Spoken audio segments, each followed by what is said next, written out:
manufacturer, alternative to the well-known ETA, Soprod, Sellita, La Jouperet, Horage found along the way the inspiration and the will to create their own collections. With the focus on always offering honest watchmaking at seriously attainable prices, the accent has been in offering collectors the best possible value for their money. The new Omnium is no exception.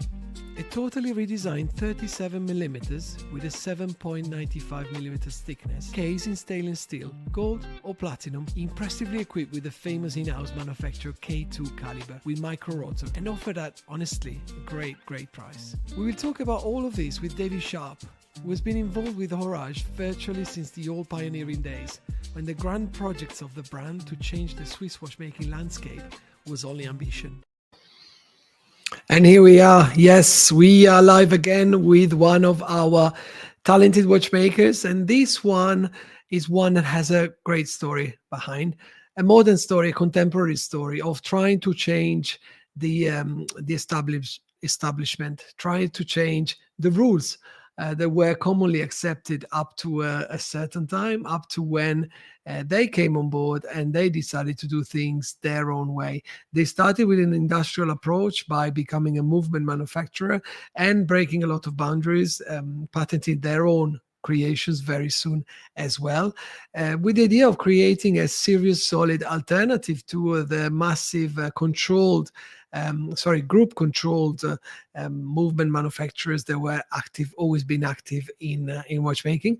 And they've not only achieved this already quite compelling goal, but they've also achieved along the way the goal of becoming a brand themselves with their own products and with their own clientele today that is especially appreciating their take on horology as and the introduction to attainable watchmaking. So they're able to really offer value for great ideas and greatly executed ideas as well, which is a little bit the secret behind Horage. Today I have my friend David from Horage, David Sharp, now director.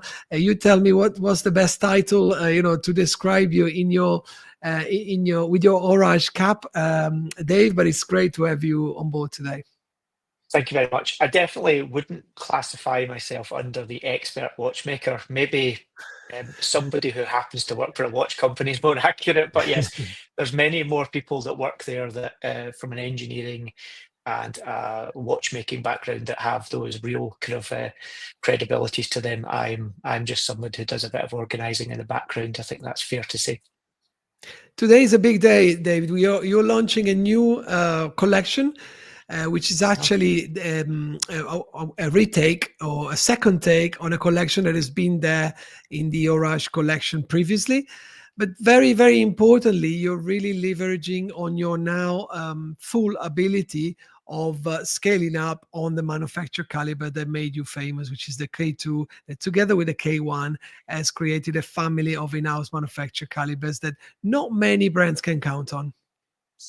For sure. I think, to be honest, I would suggest that Omnium, of all of the models that have any relationship with Horage as a brand, is the one that kind of defines our journey probably the most. It's been there since the very earliest days. And by the earliest days, I mean even before Horage as a brand really got going, which was in or around 2015.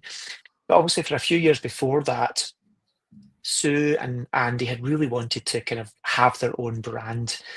And in the very earliest days, it was much more contemporary, much more normal in the regards that it was a beautifully designed case, very proportional, but it was pulling a movement from, in those days, it was going to be Vaucher Manufacture, and we didn't have any in-house movements of our own at that point.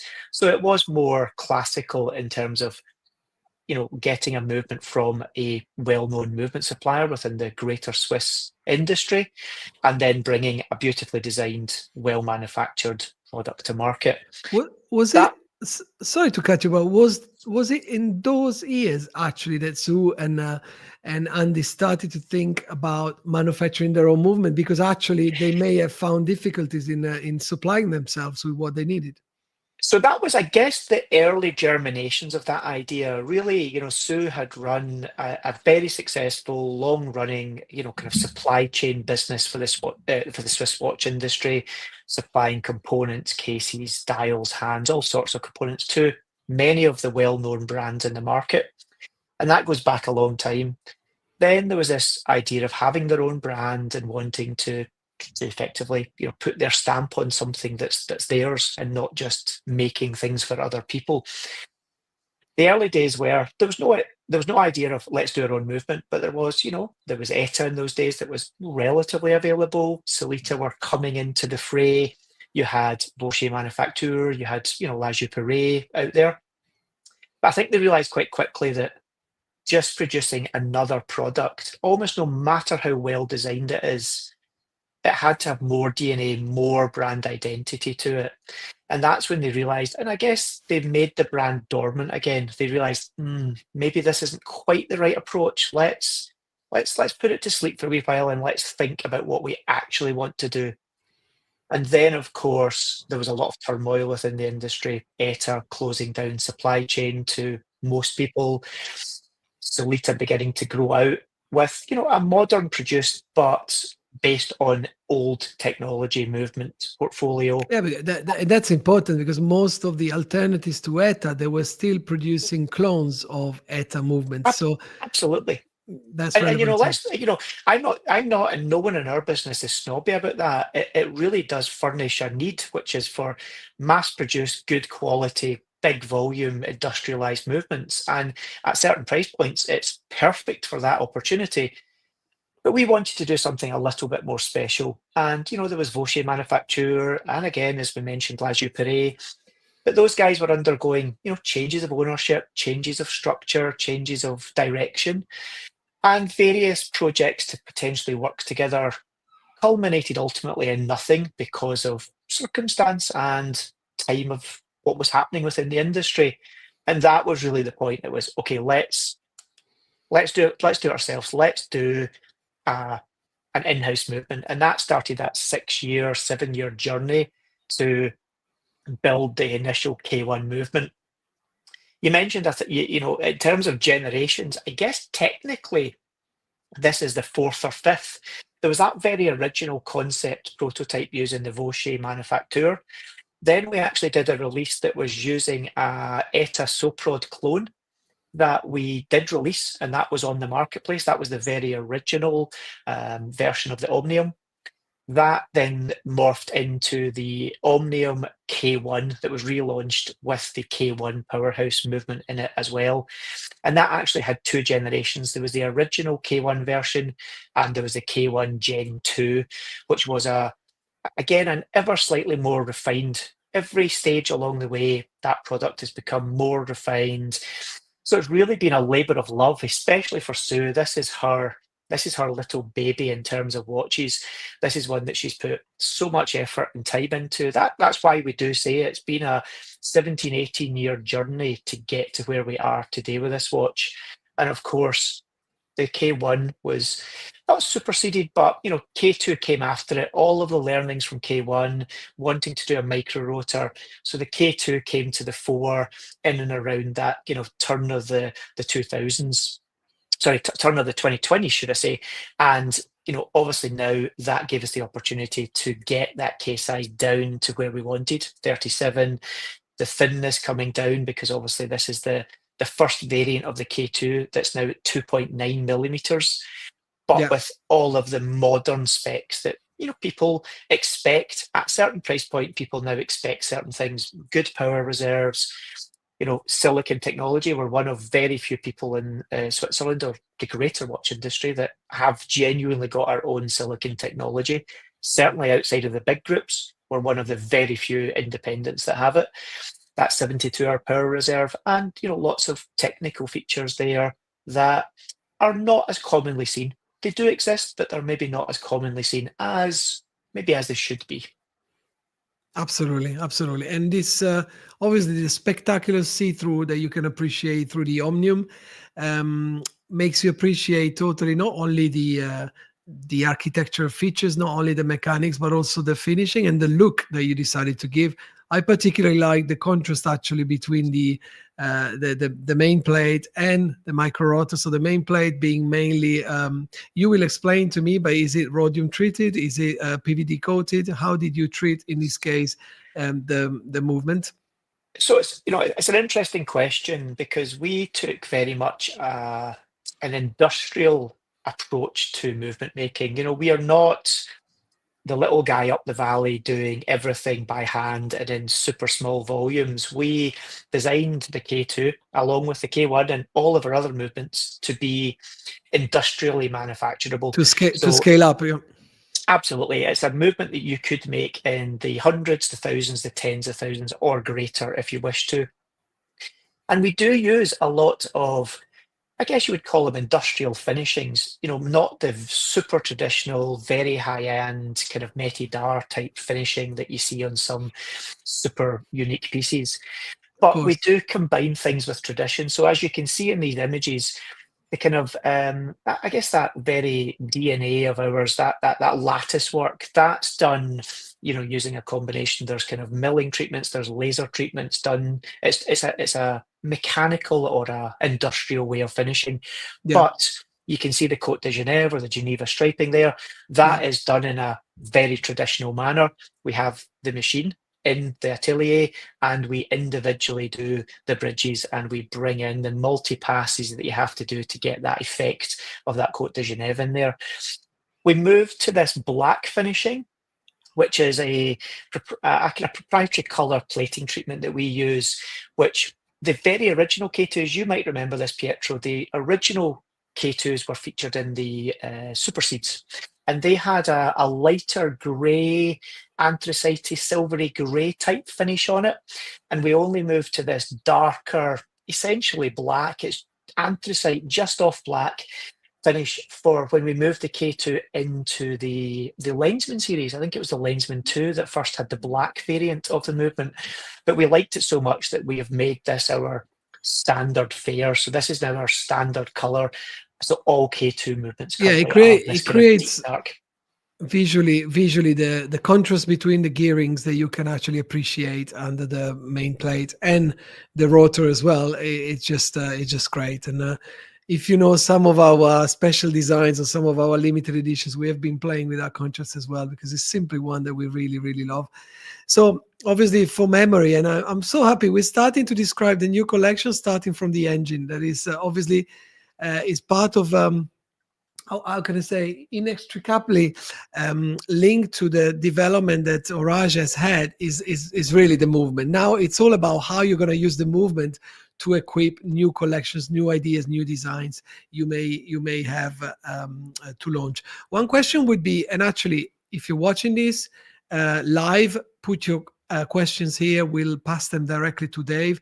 If you are not watching this live, you can still put your questions here. We'll pass them over to Dave. This the Super Seed obviously showed all the potential of this K2 movement because you have played with a big date, you've played with the Power Reserve, you have shown at the GMT as well. You've shown how flexible and adaptable this caliber can be for the future. On this version, on the Omnium, you're much more adapting the K2 to a new design, to a new architecture of the case, and a new thickness and a new size. Yeah. So the K2 from the start, as we've probably talked about before, the approach to our movement designs is that you have a modularity to it. You build functional kits as areas of the technical parts of the movement. And that very much started with the K1. And a lot of the learnings led on to us being able to develop the K2 in a much quicker time frame than the industry would atypically say, this is what we need to do. Or sorry, they typically would say, we are the atypical example. So yes, we had that 6-7 year gestation for K1. Pretty much what most people in the industry will tell you. They would probably push it a little further, 5 to 10 years. We were a bit quicker than normal, but the K2 came through much more quickly because of lots of the underpinning and learnings from K1. It was designed from the very first days to be able to be constructed in 3 different thicknesses, those being 2.9, 3.3 from memory, and 3.6. And you could have different complications or functionality baked into it. So the 3.6 is the powerhouse. It's the main working horse of the movement of K2. You know, it can have the date, it can have center seconds, small seconds, office GMT, traveler GMT, power reserve, AM, PM indicator, all integrated into the design of the movement, which means you don't have to add modules or height, which means you can really open the doors of being able to produce quite a wide variety of types and models of watch in quite thin cases, whereas maybe with more legacy architecture, you have to use modules or other features, which has quite a significant impact on what you can do in terms of physical size. We never actually had produced the other two movements. They were on paper, they were in the computer, they were all engineered, but we hadn't actually come across a need for them. I mean, even that original watch, which was the Superseed GMT, which had effectively the full suite of complication features, it's under 10 millimeters, 9.97, 9.98. And I think we'll agree that in the broad scheme of the wide variety of watches out there, that's pretty slim already for any watch, and it's pretty slim for a watch with that number of functions. And of course, we've also had that movement in watches that have been a little bit slimmer than that. The Omnium was all about, it'd always been in that slightly bigger size, and it's all about proportions for Sue, the combination of the diameter and the thickness, and of course the lug to lug width. All of those had to be right. And that's where having that option on a 2.9 millimeter movement really came to the fore, because we knew it was going to be a simple watch in regards that it's, you know, effectively time only. It's hour hand, minute hand, and the small seconds feature there. One of the limitations, I guess, of that 2.9 variant is you can't have a lot of the features like the GMT, you can't have the power reserve and such like in this, but it was designed to be used in slender, slim, elegant watches. And this watch coming in at under 8 millimeters, including the faceted crystal, I think from memory 7.95 millimeters. It's very slim. So this really opened the door to really get that case slimness down as tight as possible, which of course, when you come down in case size, you do want to proportionally bring the height down so that you keep everything in balance.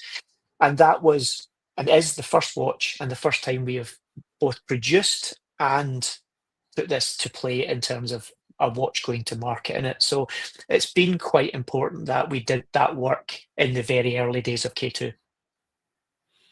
Absolutely. And I can see that also the work on the case, which I haven't seen the watch myself in the flesh. You may be able to surprise us, because my next question was about the interplay between the brushed finishing and the polished elements of the case, and understand how the design has been executed in that sense. Yeah.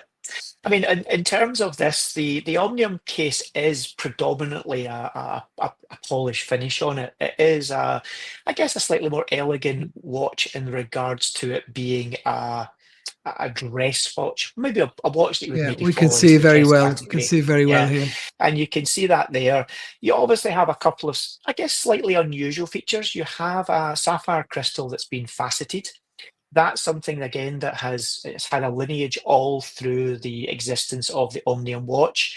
Something that And brings a that's little that bit. line, those lines that you can see at between 10:30 and 1:30 and 7:30 and 4:30. Yes, that Yeah, gives so that. this picture Yeah, here, if you look just yeah, above Horage, you'll see a distinct line running kind yeah, of across the yeah, dial, just under 11 and 1. And yeah, at the bottom, you'll see it just above 7 and 5 across the way. yeah.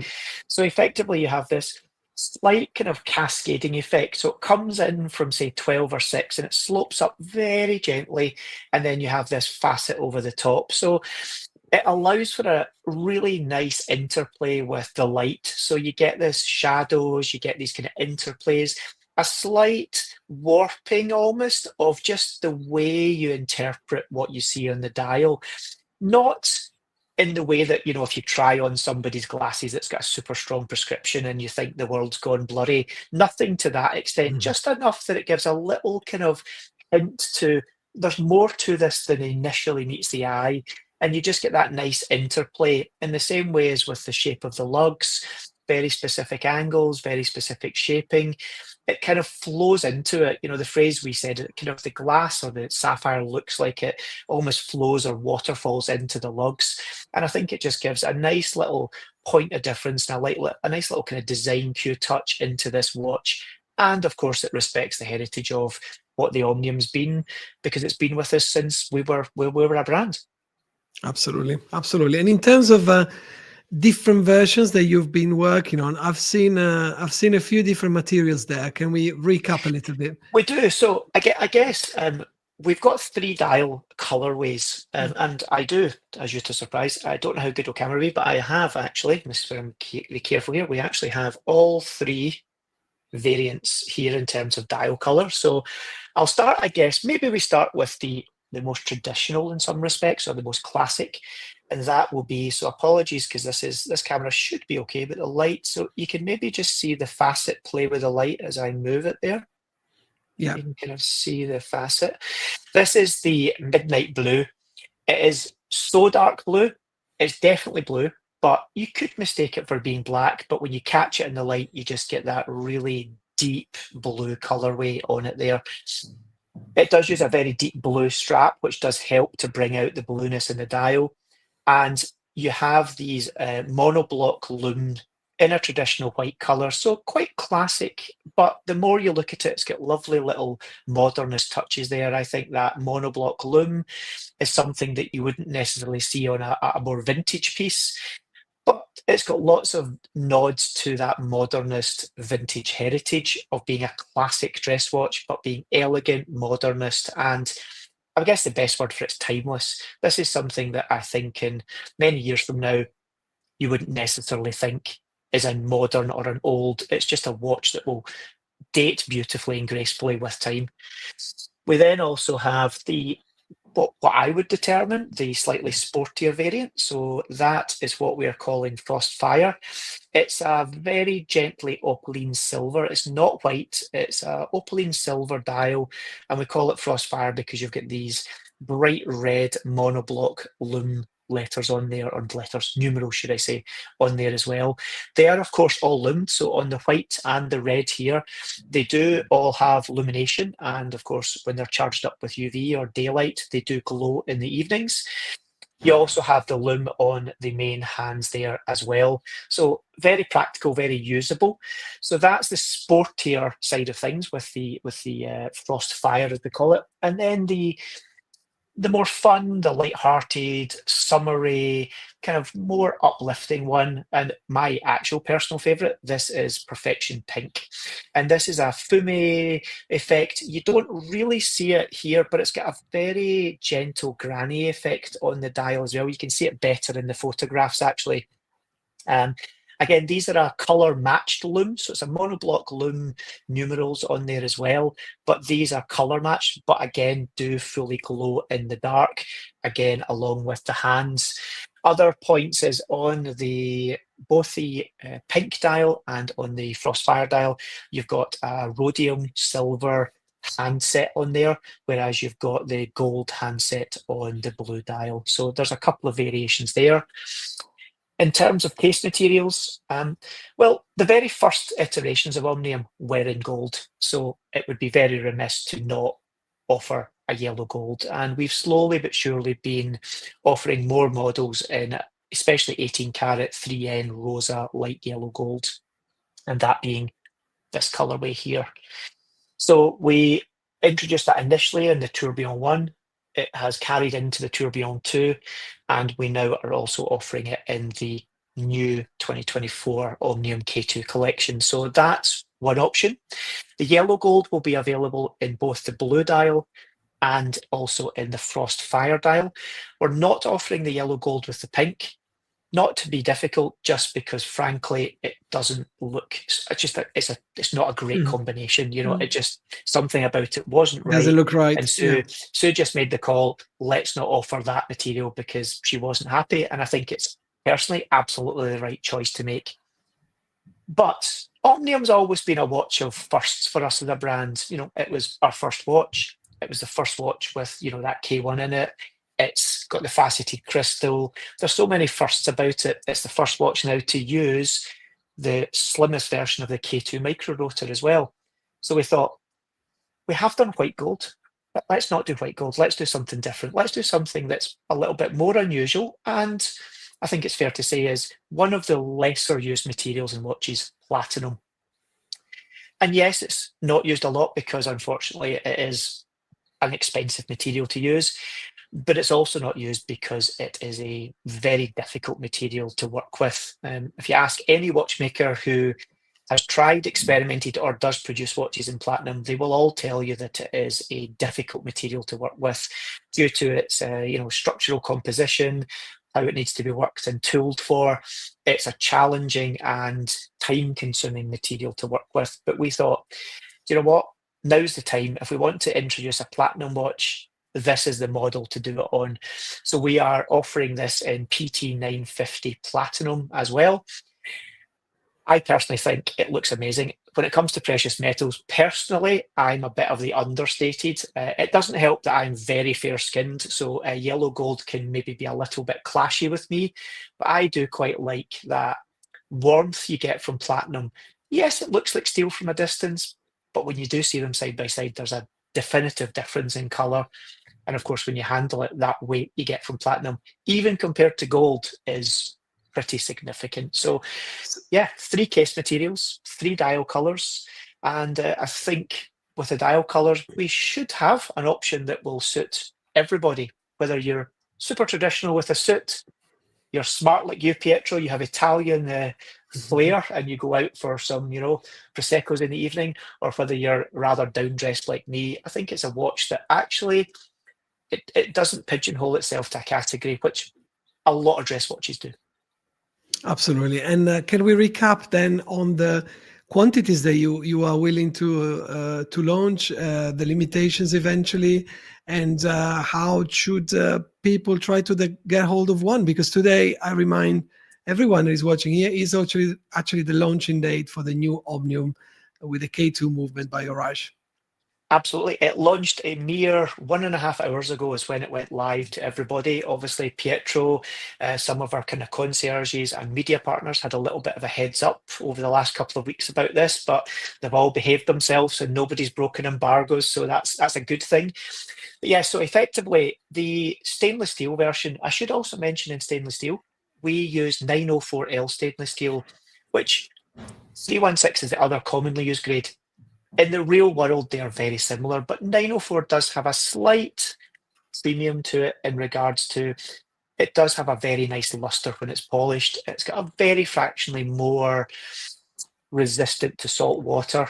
So it has a couple of, I guess, little tick boxes that just elevate it just a tiny little bit. And the Omnium was the first watch we ever did that instigated our use of 904L steel. So of course we couldn't do anything but 904L steel in it. So it will not be limited edition. It will be a core model within the Horage lineup in all 3 dial colours. Its retail price, I'll give you it in Swiss, but the conversions are pretty easy, 5,590 Swiss francs. That's all in, inclusive of taxes, deliveries, etc. And we will have stock inventory of it 2 weeks from now. So middle of December, there will be, I believe, the first 40 to 50 pieces across steel, across the dial colours will be available. So anybody who's getting in early, there's a real chance you could have one on your wrist for your Christmas dinner if you so desired. So those are going to be available, and you have to move fast though, because the next batch after that will probably be late January, February, because as we didn't mention, all K2 movements are individually COSC certified. So that's a bit of a time block. So when the batch goes to COSC, we lose them for 3 or 4 weeks, depending on what time of year it is. So that's a bit of a delay that we always have. The gold and the platinum, they're not limited editions, but it's fair to say that they are limited production. So they're not something that will necessarily be available forever, or they won't necessarily be available as an off-the-shelf purchase. We will make a limited number of cases for these each year, and when they're gone, they're gone. They are both available now, as we've obviously just launched, and you're probably one of the first audiences in the world. Certainly, Pietro is the first person I've gone live with since we launched this watch. And they will be available for delivery from around June 2025. So it's around a 6-month lead. And that's because we do manufacture and build the cases for these, for all intents and purposes, to order. So there is a bit of a longer wait for these ones. But like what we are well known for, we've always, prided ourselves as a company of being open, transparent, honest, and trying to break down a lot of the barriers of knowledge within the greater watch industry. And we do talk a lot about the use of precious metals and where the value is in those. And part of that's our golden ticket. We call it our golden ticket kind of campaign, where we try to just tell our narrative. So we're always known for being extremely strong value. Now, unfortunately, there's no getting away from it. Gold is expensive and platinum is expensive. You only need to look at how much gold currently is per gram. I think we're in and around lunatic values of $85 per gram at the moment, which is up from around $60 a gram a mere 4 or 5 months ago. So the world has gone slightly crazy there. We are not immune to it, neither are any other brands. So, there's a certain number of grams in a watch case. From memory, around 45, 46 grams in the yellow gold case. You can do the mathematics yourself. 45 times $85 is a big chunk of change. So we're very open about that. We then add an upcharge for the fact that we can take that piece of gold and make it into a beautiful watch case, and of course then build a watch. But we will be offering the yellow gold for 10,990 Swiss francs. So just shy of 11,000 Swiss francs for a solid 18-karat yellow gold.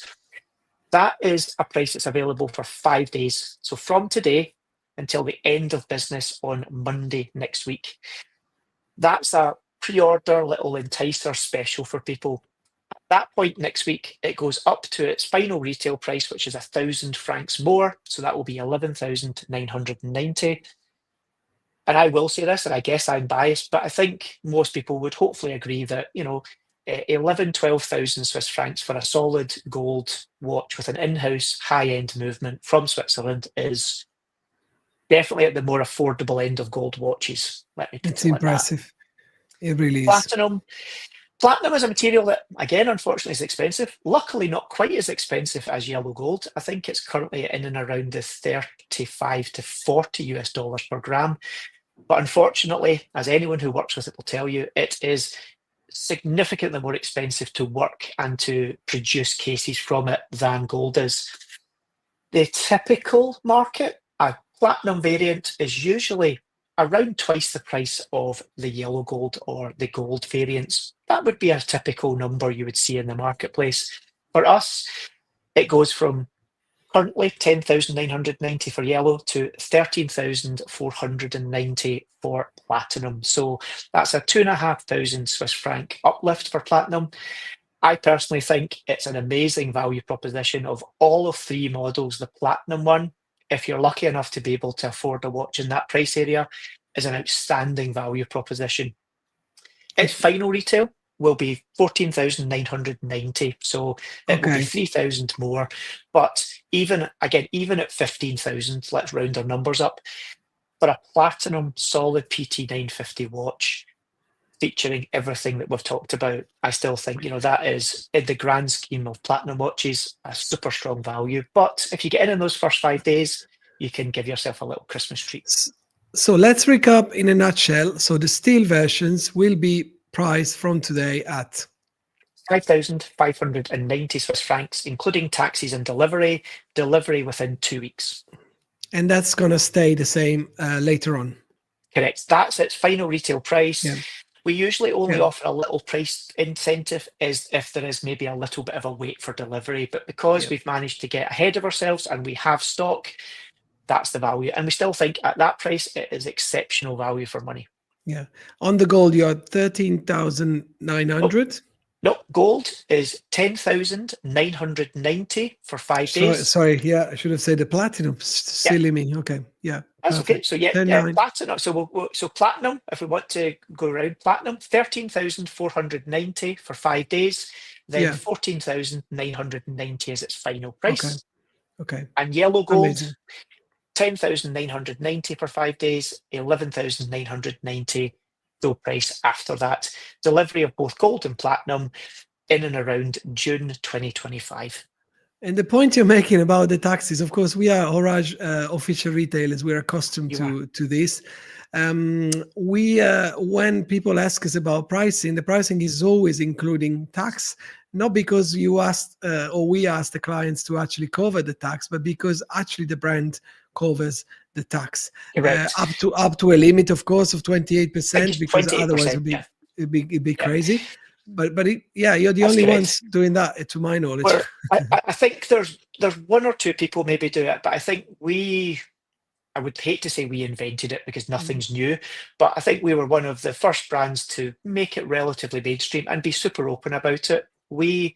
Our price includes effectively VAT or sales tax in some territories and import duties up to 28%, which broadly covers the world, to be honest.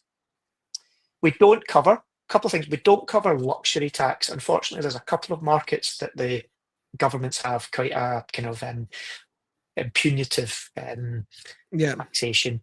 And yeah, unfortunately, we don't cover that, but we're very clear we can't cover that because it just gets out of hand. And yeah, we don't cover in very specific markets, a couple of US states and the yeah. odd A other market use there is. tax. There's a use tax, which Yeah, unfortunately is billed much later and it's related to individuals yeah, rather than a product. So yeah, we don't cover those. We're super clear about it. I wish we could cover every tax. In fact, I wish tax didn't exist, but unfortunately, that's the world we live in. So yeah, the price you pay, whether you buy it, say from our website or of course from our valued partners like Pietro at the limited edition, the price you pay, there's no nasty surprises unless you live in one of those little exceptions. But we will always make sure that we make you aware. You do live in a territory, unfortunately, do expect this to come in the post, unfortunately. But yeah, we're very clear about it. And of course, it includes all in shipping, insured, FedEx delivery. And as long as customs don't decide to inspect your parcel, typical delivery around the world is 24 to 48 hours. yeah, yeah. Fantastic, amazing. And yes, if you are obviously looking for more information, more details, David is always on hand through us, through the limited Absolutely. edition. All the watches are listed now on the website and reviewed by our editor as well, Johnny and Sylvie McElleron. And yeah, you should have fun in discovering not only all the details, the inner value of these pieces, but actually take the opportunity of acquiring yourself something that truly is at the very high scale of the famous value for money proposition. Dave, I can only thank you for the time you have dedicated to us. This was enlightening. I don't know Very how you welcome. guys do it. Like when I think that the maximum has been done to squeeze the value on the side of collectors and watch lovers, well, you come with yet another great proposition. So kudos to you and the team at Horage, and good luck with Thank the you. launch. Thank you very much. We've got exciting things coming for 2025 as well. So definitely stay tuned. There's going to be things that I think will appeal to many of your collector group and your clients. They'll be coming February, March time. A couple of nice little projects we've got in there as well. Of course, anyone listening, reach out to Pietro and the team because they've been with us, from very early days. They've supported us as a brand as well. So speak to those guys. We are out and about more and more.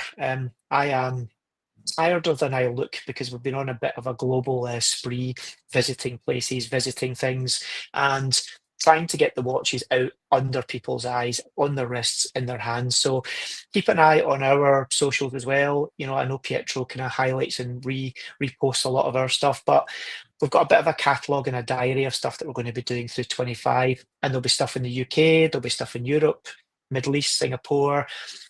Pietro's got clients all over the world. So if you hear about something and you want to come, drop Pietro a message. He'll pass on your details and you can come and see us in real life, which is always nice to meet people. Even if you just want to look, even if you just want to talk to us, And before we go, Pietro, I've got one thing as a little last minute surprise that even you don't know about this. We obviously did a technical launch on the micro reg technology earlier in the year, and I know a few of your clients and customers have, taken you up on the offer of this. But Absolutely. this maybe shows we work fast. It was very much a not hypothetical. We had proof of concept and proof of engineering, but there was no real existing product at that time, and that was a mere few months ago. And yes, we've still got quite a lot of technical background work to do before we deliver, but we have samples. Oh, amazing. So we Amazing. now have physical running samples of Yeah, the watch in question. A very fantastic. different watch to the one we've just been talking about, to be fair. Much more technical, much more kind of techy, but the new movement color, which I don't know if you see here, this peacock color as well on the movement, this greeny blue. And Yeah, it's not kind of coming up well yeah. in the camera, but yeah, we do a little bit of everything. So that was just a little outro, and of course, if you're still interested in And that, thank you. Pietro can be your man.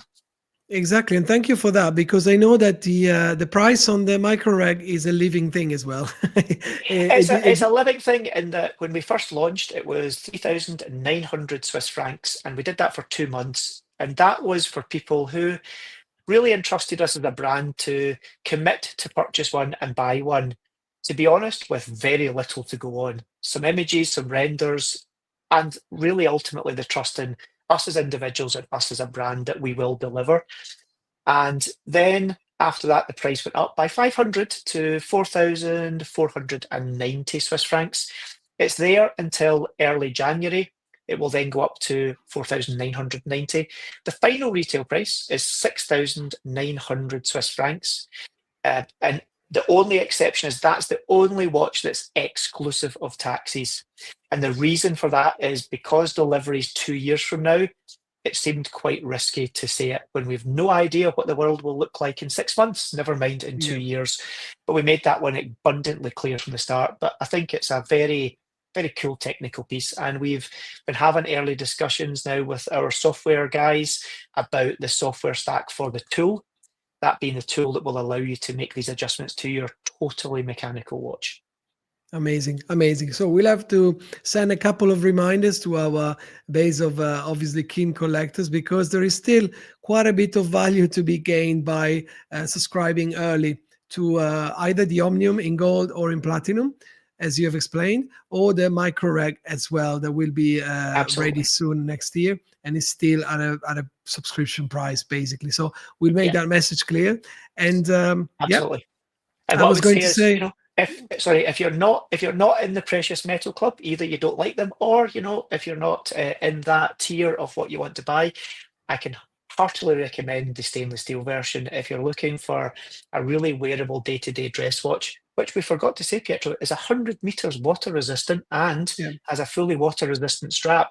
So it's not your delicate dress watch. as You can wear it a 37, could you show it on your wrist as a 37 surely case? can. Because it's obviously an interesting feature, the fact that So I have for context, my wrist I think is just under 15, something like that. So not super small, but also not big. So let me just, these have got brand new straps, which don't help, but let me just give you, so there we go. There you go. My wrist is a funny shape, but there we go there. Yeah. Super short lug to lug as well. So obviously really compact on the wrist. Personally, I'm a big fan of the pink one. But yeah, it's a super wearable watch. Obviously, it's not sitting perfectly because the strap's brand new, so it just needs a few days of wearing. But yeah, of so course. there we go. Of course. Listen, Dave, so great also the kind of sneaky preview you gave us about next year, with the many things happening. Next year is the limited edition 10th anniversary, so we have a fair bit of things happening as well. And I'm sure it will be a great year that we have in front of us to share together. And I thank you again. My love to Sue and to Andy, and congratulations on the work that you guys do to make sure there is always a valid, attainable value for money, great alternative on in watchmaking, which is what we've been preaching forever, no? Through you. And And I think you've helped to push that narrative probably more than certainly more than anyone in the UK, and certainly more than most people around the world. You guys are the champions of brands, and you're often bringing ultra high value propositions to the market that in many cases you think will cost considerably more than they actually are. So yes, I can only thank you for helping us with Horage, and of course just generally pushing that narrative to people. You don't always have to spend all the money in the world to get an excellent watch. Absolutely, absolutely. Amen to that. And Dave, thank you very much for being with us. If you're watching this recorded or you're listening to this, because this becomes our podcast as well, feel free to get in touch, and we'll make it seamless and really easy for you to acquire your next Omnium, your next micro reg. Yes, on the micro reg. I don't know where you are with the quantities, Dave, but it's been a big success for us. So we know we have Well, quite a few. we could be open about it. So far, we are. I think when I last counted, we were in and around the 160 pieces have been committed to and sold. So we are over the moon, to be honest, Yeah. about the fact that so early on, so many people have had that kind of loyalty to us, and also, kind of trust in us as a brand, and people to actually commit their money to it. Because as much as it's an amazing value at 3,900, people are still committing 4,000 of their hard-earned cash. And in the world we're in today, that actually stands for even more than it did even a couple of years ago. Absolutely, absolutely. And with Bitcoins, you never know where they're gonna go. With a watch, it's always be on your wrist. It's always the same. Absolutely. The I same really story. wish I had Bitcoin right now, but I was too risk averse to play that game. I know. Listen, thanks a million, and I'll speak to you very soon. Enjoy your trip, and keep having fun with watchmaking. Same to you, Pietro. Thanks for everything, and thanks everyone for tuning in, listening, and watching.